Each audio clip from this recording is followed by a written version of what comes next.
My eyes felt lighter this time when they opened themselves. The fluttering felt more natural, and I felt more alive. I could turn my head this time, too, and when I did, I saw something disturbing. There were strangers crying at my bedside. The woman caught me looking her way and yelled, "Thank the Lord!" in a massive flourish that had me recoiling. She threw herself dramatically across the side of my bed and sobbed. I shifted my gaze awkwardly to the man and waited as he stood slowly, never taking his eyes from mine. "Emmy?" When I squinted, he said, "Emma?" When I went to speak this time, the tubes had been removed. I let my tongue snake out to taste my lips. They were dry. I was thirsty on a whole new level and glanced at the coffee cup stuck between his palms. He looked at it too and guessed what I wanted. He sprung to set the cup down quickly and fill an impossibly smaller cup with water from a plastic pitcher. I tried to take it from his fingers, but he must have sensed I needed help because he held my hands with his, and I gulped it down in one swig with his help. My arms ached at the small workout they were getting, and again I wondered what I was doing there. I made him fill it 3 more times before I was satisfied, and then leaned back to the bed. I decided to try to get some answers. I started slow and careful. "Where am I?" I said. It felt like my voice was strong, but the noise that came out was raspy and grated. "You're in the hospital, Emmy," the woman sobbing on my bed explained. She smiled at me, her running mascara marring her pretty painted face. "We thought we'd never get you back." That stopped everything for me. "What do you mean?" I whispered. She frowned and glanced back at the man. He frowned too. "What do you remember about your accident, sweetheart?" I shook my head. "I don't remember anything." I thought hard.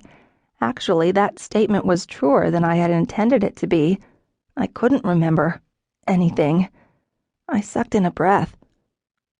"Who are you? Do you know something about my accident?"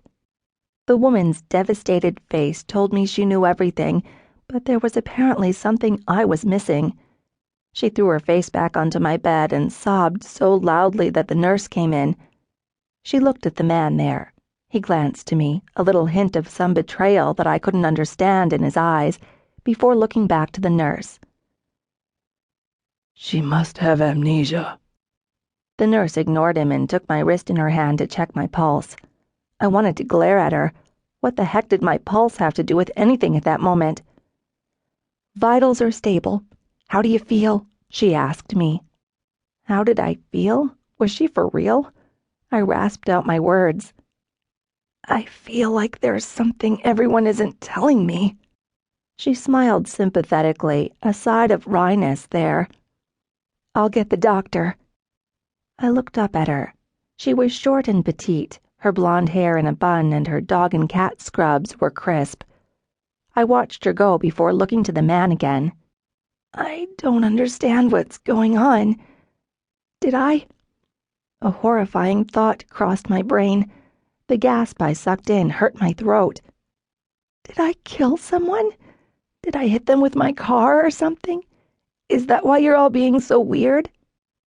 The man's own eyes began to fill then. I felt bad about that. I knew it was my fault. I just didn't know why. He rubbed the woman's back soothingly. He shook his head to dispel my theory and took a deep breath. A breath loaded with meaning and purpose. "Emmy, you were in an accident." He repeated once again that I was in an accident. Okay, I got that. I wanted him to move on to the part that explained the sobbing woman on my bed. He continued after a pause. "You were walking home from a party after the football game. Someone hit you. A hit and run, they said. The person was never found. They left you there, and eventually someone else came along and helped you. But you'd already lost a lot of blood, and